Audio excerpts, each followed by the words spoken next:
Bagaimana pendapat Bapak terkait kasus ini? Kalau misalnya kita bisa simpulkan, apa saran yang Bapak berikan begitu agar masalah ini bisa cepat selesai begitu, Pak? Saran yang saya berikan ialah kasus ini Polda Metro sebagai menjadi segera selesaikan berkasnya tanpa harus menunggu apakah dia mau mengajukan yang menyeringankan atau minta apa, mau mengajukan pra peradilan. Ajukan aja, dilengkapi aja berkas itu, kirim ke kejaksaan supaya nanti kejaksaan bisa meneliti apakah ini kasus ini bisa terus atau dihentikan. Dan kasus ini, saran saya yang kedua, kasus ini harus disampaikan kepada sampai di pengadilan nanti untuk membuktikan ijazahnya Pak Jokowi itu asli apa tidak.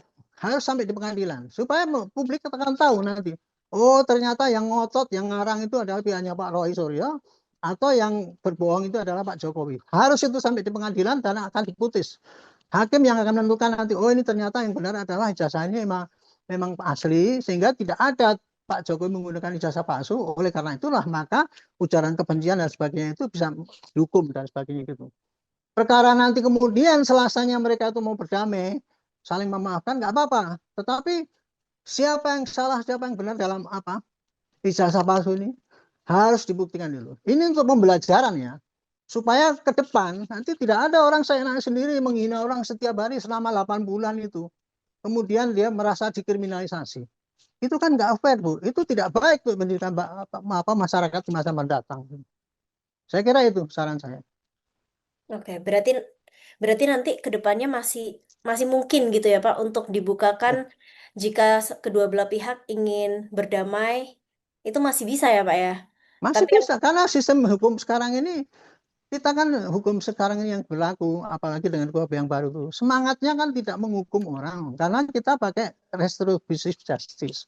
Artinya apa? Penyelesaian suatu sengketa itu dikembalikan pada pengembalian kerugian masyarakat dengan syarat masing-masing memaafkan, kerugiannya dikembalikan, masyarakat tidak terganggu itu. Jadi hukum yang sekarang itu tidak menghukum orang, tidak Pak Roy salah harus dihukum. Tidak sasarannya itu. Tetapi yang penting masyarakat itu bisa settle dan kalau masing-masing bisa baik-baikan ya sudah itu baik. Semangatnya Pak Presiden kan gitu. Marilah kita bersatu, jangan bersengketa. Itu sama dengan kayak gitu. Ini kasus yang terjadi sekarang ini harusnya mestinya kayak gitu ya. Nah inilah yang saya sayangkan ya.